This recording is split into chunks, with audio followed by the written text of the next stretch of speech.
뉴욕 증시가 또다시 상승 마감을 했습니다. 자, 이로써 나스닥은 8일째 상승 흐름을 이어가고 있는 거고요. 다우지수는 7일째죠. 네, 일단은 연말 상승 랠리가 빨라지고 있다는 소식에 굉장히 투자자들이 흥분하고 있는 느낌입니다. 많이 올라가진 않아도 괜찮아요. 꾸준하게 상승하고 있다는 것이 중요하고요. 기술주들, 빅테크 관련 기업들 계속적으로 상승하고 있습니다. 자, 그 상승 배경은 아시죠? 국채금리의 안정화라고 보시면 됩니다. 그래서 그동안 이제 이 금리가 계속적으로 못 사게 굴었다라면 이제는 그런 부분들이 호재로 작용하게 될 가능성이 높아졌다 보시면 되겠죠.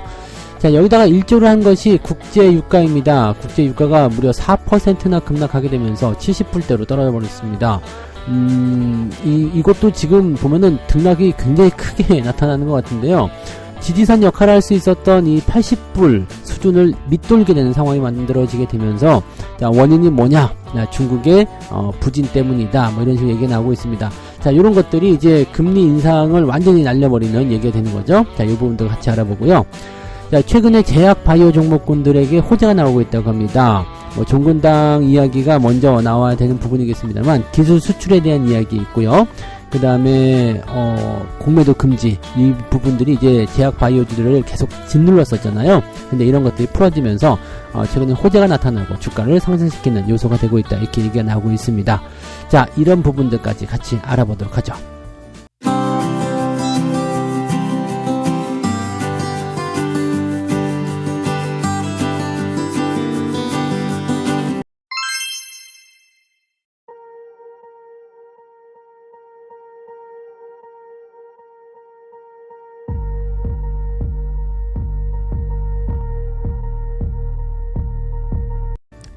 네, 반갑습니다. 오늘은 11월 8일, 수요일입니다. 미국 증시가 잘 올라서 마무리됐고, 또 분위기가 좋았기 때문에, 크게 문제가 없는 상황으로 또 진행될 것 같습니다. 우리나라 같은 경우는, 일단, 기본적으로는, 만기를 앞두고 있기 때문에 변수가 좀 생길 수도 있거든요. 그러니까 그런 정도만 조금 참고하시면 될 것 같고요. 시장 자체의, 어떤 문제점이나 이런 것들은 드러나지 않습니다.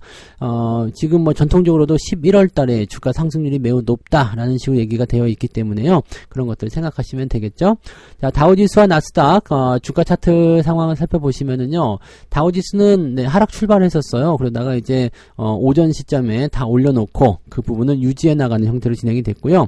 나스닥 같은 경우도 마찬가지죠. 대체적으로 이제 그 보합 출발, 강보합 출발을 진행했다가 오전 동안에 다 올려놓고 그 부분을 유지해 나가는 모습이었습니다. 다우지수가 0.17% 상승 마감, 나스닥은 0.9% 상승 마감.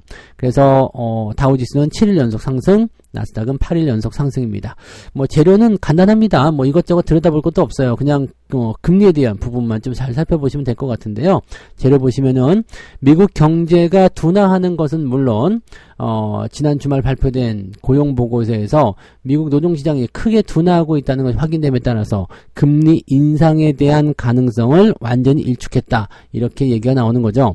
자, 고용보고서도 좀 그렇고, 이번에 그 다음 주에 CPI 지표가 발표되는데 CPI 예상치가 어떻게 나올지는 아직은 알 수가 없겠지만, 그런 부분들이 조금만 긍정적으로 나오게 된다면 괜찮을 것 같아요. 근데 지금 유가가 큰 폭으로 떨어지고 있잖아요. 그러니까 이렇게 된다라면은 지금 이번 달에 발표되는 CPI 지표는 그냥 그렇다 치더라도요, 다음 달에 발표되는 CPI 지표는 또 크게 요동을 칠 가능성이 높습니다. 그래서 이런 부분들이죠.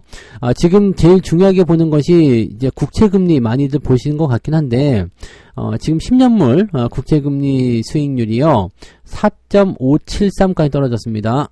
5%를 넘나들던 불과 며칠 전에 비하면은 어마어마한 속도로 급락했다고 보실 수가 있겠죠.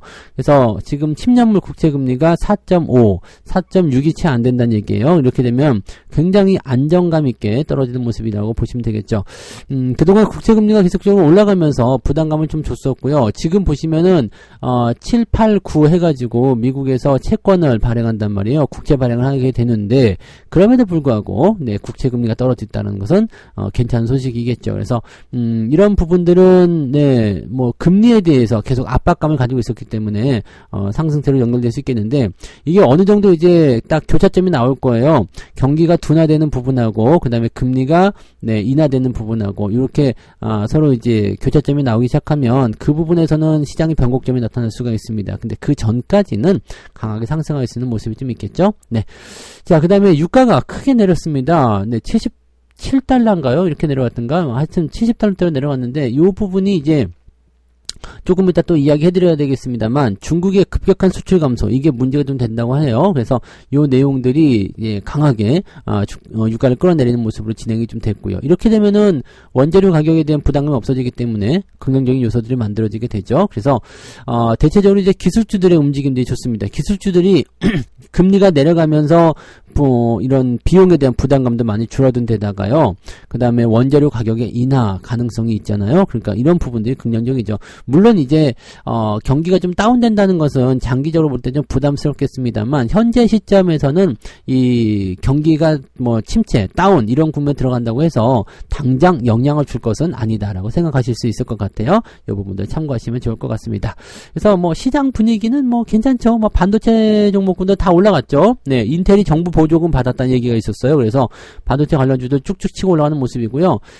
전기차 같은 경우는 테슬라와 리비아는 상승했지만 다른 것들은 모두 하락세, 혼조세를 보였다. 그래서 우리나라 증시도 약간은 좀 부담스러울 것이다 라고 생각하실 수 있겠습니다. 지금 증시 전망에서도 반도체 쪽은 계속적으로 좋게 밀고 있는 상태인데 2차전지 쪽은 계속 낮추고 있죠. 에코프로에 대한 목표 주가를 하나증권에서는 또다시 한번 네, 반토막으로 잘라냈습니다. 45만원으로 목표 주가 제시해버렸는데 어마어마한 네, 그런 변동성이 좀 나타나지 않을까 생각되기도 하고요. 공매도 금지에 대해서도 이제 말들이 많죠. 이게 뭐 이 공매도 금지 때문에 외국인이 떠날 것이다 아니다 뭐 이런 얘기 있는 모습도 좀 있고요. 자, 그다음에 뉴스에서 좀 한 가지 이상한 게 좀 있는데 서울경제에서 나온 뉴스가 하나 있거든요. 외국인 블록딜로 삼전 SK 하이닉스 등 5천억을 통매수했다 이런 단독 기사가 나와 있는데 이 기사가 조금 잘못된 것 같아요. 네, 왜냐면 어제 블록딜이 들어와서 갑자기 외국인 수급이 양전환했어요. 4천억 순매수로 들어온 거 맞거든요. 근데 이게 어떤 물량이냐면 삼성전자나 뭐 이런 다른 종목군의 변화가 있는 게 아니라 하이브 쪽입니다. 하이브가 제가 어제 마감 시황할 때 보시면 아시겠지만 마이너스 1,000억 원 정도 나와 있었거든요. 그래서 주가가 내렸었잖아요. 근데 이제 어제 장 시간에까지 다 끝나고 나서 이제 상황을 보시면은 하이브 쪽에 거의 4천억 가까이 매수가 들어온 거 판단되죠. 그러니까 마이너스 1,000억에서 4천억으로 넘어간다면은 5천억이 들어온 거예요. 이 5천억을 뭘로 들어갔느냐? 네, 이 하이브의 블록딜 네마블이 지분을 팔았잖아요. 그런 부분을 생각하시면 됩니다. 그래서 뉴스 보고서 또 삼성전자 하이닉스에 와 5천억 들어왔다 기가 막히네 이렇게 하지 마시고 네, 이런 부분들을 좀 잘 체크를 해주시면 좋겠습니다. 자, 어쨌든 네, 두 번째 이야기로 넘어갈게요. 금리에 대한 이야기가 하나 있었다라면 이제 유가에 대한 이야기가 나와야 되겠죠. 유가가 이제 급락을 했어요. 급락. 유가 급락은 사실은 대체적으로 뭐 경기가 안 좋을 때, 수요가 감소할 때 이럴 때 많이 나오잖아요. 그래서 그런 부분들인데 지금 7일 현지 시간으로 해서 77달러에 거래되고 있다라고 되어 있습니다. 70달러대로 내려온 것이 지난 7월 이후에 처음이다라고 되어 있고요. 이게 중동 지역의 어떤 전쟁 상황이라든지 이런 부분들을 통해서 변화가 계속 있었잖아요. 그런 것들을 이제 어느 정도 이제 좀 뭐라 그럴까 뒤로 밀어냈다 이렇게 판단할 수 있을까요? 그 악재에 대한 부분들을 어느 정도 없앴다라고 생각하시는 부분이 되기 때문에 지금은 이제 중동 지역에 대한 리스크가 크게 나타나지 않고 있다라고 보시면 되겠습니다. 증시의 영향이 이제 뭐 거의 없다고 봐야 되겠죠. 네, 지금 이스라엘 쪽은 계속적으로 전쟁 상황이긴 한데 뭐 그냥 네 특별하게 영향을 주지 않고 있다는 것이 중요하겠습니다. 그래서 유가가 이제 4%나 떨어지는 모습은 뭐 대단한 그런 변동성이기 때문에 뭐 뭔가 이제 대단히 큰 악재가 있는 거 아니야라고 생각을 해볼 수도 있을 것 같긴 한데 실제로는 이제 중국의 수출이 크게 둔화되었다. 이 중국의 수출이 둔화가 되면은 전체적으로 물동량이 좀 감소하는 부분이 있습니다. 그래서 글로벌 수요가 줄었다는 얘기죠. 사실은 이제 중국산 제품도 우리가 욕 많이 하죠. 싸구려다 뭐다 막 욕을 많이 하긴 하는데 그럼에도 불구하고 중국산 제품을 쓰지 않으면 안 되거든요. 그리고 실제로 이제 중국 쪽으로 이제 이 오더를 넣는 주문들이 많이 감소했다라는 부분들, 중국이 수출을 많이 못했다라는 부분들은 그만큼 글로벌 수요가 많이 줄어들었다, 이렇게 판단할 수가 있겠죠. 다른 의미로 본다면 중국 거 쓰지 말자, 이렇게 볼 수도 있겠습니다만, 네, 그 정도는 아닐 것 같아요. 중국산을 안 쓰려고 해도 안 쓸 수가 없는 것들이 굉장히 많죠. 가격적인 부분들, 네, 이런 거 있잖아요. 네, 뭐 기능이 조금 허접하고 제품이 조금 허접하더라도 가격 때문에 다 용서가 된다, 그런 거. 요즘처럼 이제 경기가 좀 어려울 때는 싼 것들을 더 많이 사는 사례가 많기 때문에요.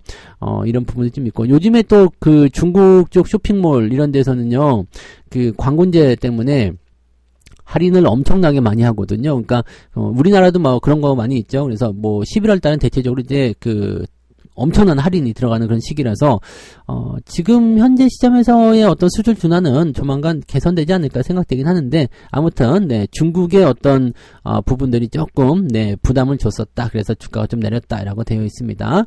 자, 중국 쪽에 따르면은 전년 대비 수출이 이제 10월 수출이요, 전년 대비 6.4% 감소했다라고 되어 있는 거죠. 6.4% 감소면 굉장히 많이 빠진 거예요. 네, 이 예상치는 네, 3.3이었고요. 지난달에는 6.2 정도였는데 엄청나게 빠졌다고 보시면 되겠죠. 그러니까 좋아질 걸 생각했는데 오히려 더 나빠졌다라고 보시면 되는 얘기죠. 네. 자, 그래서 중국의 수출이 6개월 연속 감소를 했고 글로벌 수요 부진이 다시 확인이 되고 있는 모습이 되었다. 여기다가 사우디아라비아하고 러시아가 연말까지 감산을 지속하겠다, 이렇게 됐습니다. 왜냐면 감산을 하게 되면은 보통 이제 그 생산량이 줄어들기 때문에 가격이 올라가는 게 맞잖아요. 그런데 감산을 했음에도 불구하고 네, 유가가 급락했다라는 것은 어떤 의미냐? 글로벌 수요가 많이 줄어들고 있다, 이렇게 해석이 되는 부분이 되겠죠. 연말까지 1일 100만 배럴의 감산을 지속하겠다라고 밝히고 있고요. 러시아도 네, 1일 30만 배럴의 감산을 연말까지 계속하겠다, 이렇게 얘기하고 있습니다. 그래서 지속적으로 이제 유가가 또 떨어질 수 있는 상황, 뭐 안 쓴다는데 뭐 어쩔 거예요. 이거는 대체적으로 경기 둔화라든지 이런 쪽으로 연결될 수 있기 때문에 좋은 소식은 아닙니다. 근데 이런 부분들이 이제 연준의 어떤 금리 인상 기조를 낮출 수 있는 상황이 좀 되고, 그 다음에 유가가 떨어짐에 따라서 원자재 가격에 대한 어떤 부담감을 줄여주게 된다면 기업들 입장에서는 나쁠 게 없어요. 네, 이제 뭐 수요가 좀 줄어든다는 것은 어떻게든 해결을 해야 되겠습니다만, 일단은 네, 원자재 가격이 줄어드니까 비용 부담 줄어들죠. 그 다음에 금리가 떨어지니까 네, 여기에 대해서 또 부담감이 좀 줄어들게 되겠죠. 이렇게 계속 진행이 된다 그러면은 연준의 금리 인하 시기가 매우 빨라질 수도 있을 것 같은 생각이 좀 들어요. 지금 같은 경우처럼 이렇게 갑자기 이렇게 경기의 어떤 상황들이 변하게 된다면은 연준이 금리를 내년 상반기 안에도 진행을 할 수도 있을 것 같죠, 그죠? 금리 인하를 그렇게 된다면은 내년도 장세는 아주 진짜 네, 불타오르는 장이 좀 될 것 같아요. 미리 준비 많이 해주셔야 될 것 같아요. 네, 올해 또 내년도 초반 정도까지 해서 네, 많이들 준비들 해주시고 내년도에 실질적으로 이제 중후반부 들어가면서부터 불꽃 랠리가 나올 수도 있으니까요. 네, 뭐 아직은 예상치고 뭐 확 단정질 수는 없겠습니다만 모든 정황이 그런 쪽으로 화살표를 가르치고 있기 때문에 그런 것들을 기대하시면 좋겠습니다. 자, 세 번째 이야기 보도록 하죠. 힘 빠졌던 제약 바이오주들 기술 수출 공매도 금지에 힘을 받고 있다. 이거는 진짜 좋은 소식이에요. 네, 이 국내 제약 바이오 업계에서 글로벌 기업들로 대규모 기술 수출을 하게 됐다라고 얘기가 나오는 거죠. 그러니까 이런 것들. 그래서 헬스케어 지수가 많이 올라가고 있는 모습이기도 하고요. 이제 반등의 이유는 여러 가지가 있기도 하겠습니다만 기대감이 좀 있겠죠. 자, 아무튼 계속적으로 치고 올라갈 수 있는 그런 상황을 좀 보이게 되면 좋습니다. 그동안 이제 제약 바이오 같은 경우는 개인들의 어떤 사랑을 받는 그런 업종이었잖아요. 그러다가 이제 신라젠 상황 터지고 셀트리온 주가 떨어지고 신뢰가 없고 제약 바이오 쪽은 다 적자고 이런 얘기 나타나니까 사람들이 별로 안 좋아했죠. 거기다가 이제 2차전지 같은 게 등장하니까 완전 찬밥이 돼가지고 저기 개밥그릇에도 들어가지 못하는 네, 그런 종목군들이 됐었는데 이제는 2차전지가 조금씩 꺾이는 형태의 모습 나타나고 있잖아요. 그런 모습이 보여지기 시작하고 또 이렇게 좋은 소식이 전해지기 시작하고 또 그동안 바이오 하면은 바로 따라붙는 수식어가 공매도였잖아요. 이 공매도가 금지가 되면서 또 많이 내렸다. 네, 그러니까 이제 좀 올라가야 되지 않겠느냐라는 식의 분석들이 나오기 시작하는 것 같죠. 사람들이 일단은 매수를 통해서 달라붙기 시작하면 주가 상승은 어느 정도 진행될 수밖에 없다고 보시면 됩니다. 그래서 긍정적으로 좀 생각할 수 있는 내용이 좀 만들어지는 것 같아요. 지금 이제 6일날이라고 되어 있네요. 월요일날, 종근당이 이제 쏘아 올렸다는 얘기가 있습니다. 종근당이 이제 노바티스하고 신약 후보 물질에 대한, 13억 500만 달러, 즉 1조 7천억 원 규모의 기술 수출 계약을 완료했다. 자, 이게 중요한 부분이죠. 기술 수출이라는 것은 어마어마한 거고요. 종근당 창사 이래 최대 규모다. 이제 1조 7천억입니다. 1조 7천억이요. 어마어마하죠. 예전에 한미약품이 1조 원대 기술 수출한다고 그래가지고 주가가 미친 듯이 올라갔던 거 생각해 보시면 아마도 어느 정도 가능성이 있다고 보시면 되겠습니다. 자, 종근당 같은 경우는 사실 어느 정도 이제 덩치가 좀 있는 기업이기 때문에 스스로도 이제 만들어낼 수도 있겠지만 기술 수출을 해서 이렇게 잘 따박따박 따먹으면 좋죠. 이 기술 수출이라는 게 어떤 의미가 있냐면요. 이제 임상시험을 해야 되잖아요. 신약에 대한 어떤 기술력이 있다라고 했을 때 임상시험을 해야 되는데 이 임상시험에 대한 부분들은요. 가다가 실패를 할 수도 있고요.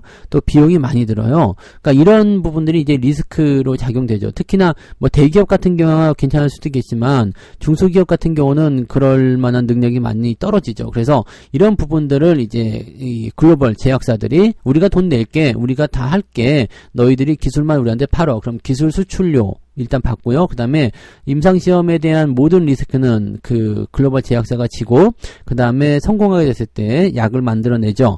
약을 만들어내고 나면 이제 거기에 대한 또 상품 로열티도 또 받습니다. 그러니까 기술 수출이 사실은 우리나라 같은 그런 소규모 제약회사 바이오주들에게는 정말 희망이 있는 그런 모습이라고 보시면 되겠죠. 비상장 기업인 오륨 테라퓨틱이라는 기업도 있대요. 이 기업도 지금 보면 2천억 원 규모의 기술 수출 계약을 했다라고 되어 있습니다.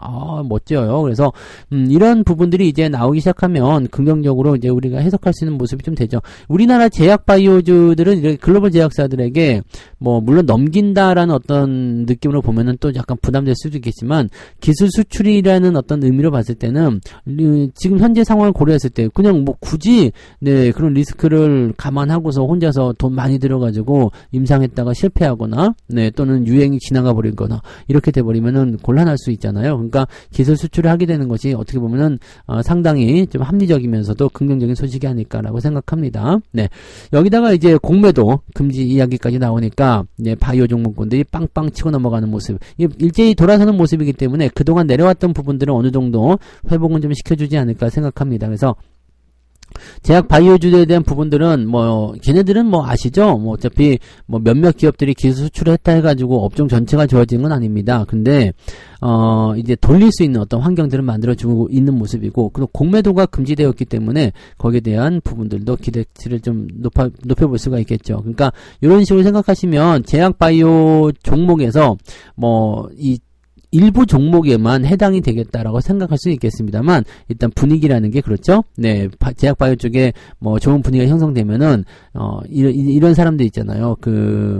테마 쫓아다니시는 분들, 그동안 2차 전지에 있다가 이제 2차 전지가 조금 시들하니까 제약 바이오로 넘어가자. 바이오는 개인들이 굉장히 많이 좋아해요. 미래 가치 이런 거 분석하셔서 그런지 모르지만 2차 전지도 마찬가지였을 것 같긴 한데, 아무튼 그런 것들 때문에 좋아들 많이 하시더라고요. 그래서 그런 부분들이 있다 정도로 생각하시고요. 제약 바이오 종목군을 그것뿐만 아니죠. 대체적으로 주가가 이제 상승할 수 있는 그런 포지션들이 많이 나타나고 있기 때문에 기대감들이 계속적으로 좀 잘 만들어질 수 있을 것이다 라고 생각해 주시면 될 것 같아요. 아시겠죠? 그래서 그런 부분들 잘 체크해 주시면 좋겠습니다. 시장 전반적으로는 나쁘지 않네요. 오늘 세 가지 이야기 전달해 드렸는데 미국 증시 잘 올라갔다는 얘기 있고요. 국제유가 쿡 떨어졌다는 얘기 있고요. 국채금리도 떨어졌다는 얘기가 있고, 나쁜 소식 아니죠? 제약 바이오주들 올라간다는 얘기가 있고, 지금 현재로서는 뉴스가 굉장히 짧고 굵고 간단 명료하게 나오지만 긍정적인 요소가 굉장히 많았다라고 생각하시면 되겠습니다. 자, 책 한 꼭지 읽고 마무리할게요.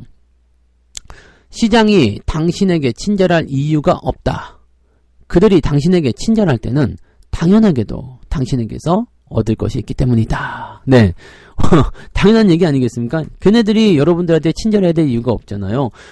여러분들 뭐 주식시장에 들어와서 돈 많이 벌어가세요. 이럴 이유가 없어요. 근데 그럼에도 불구하고 자꾸 꼬드긴다는 것은 네. 꼭 여러분들이 생각해 보세요. 얘네가 나한테 얻어먹을 게 있구나 라고 생각하시면 된다는 얘기죠. 네.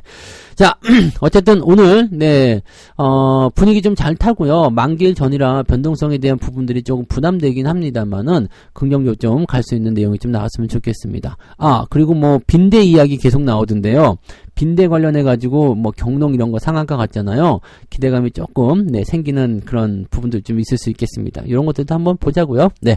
자, 아무튼 오늘 모두 다 화이팅 하시고요. 좋은 결과 얻어내시기 바랍니다. 저는 장중시황 때 올게요. 고맙습니다.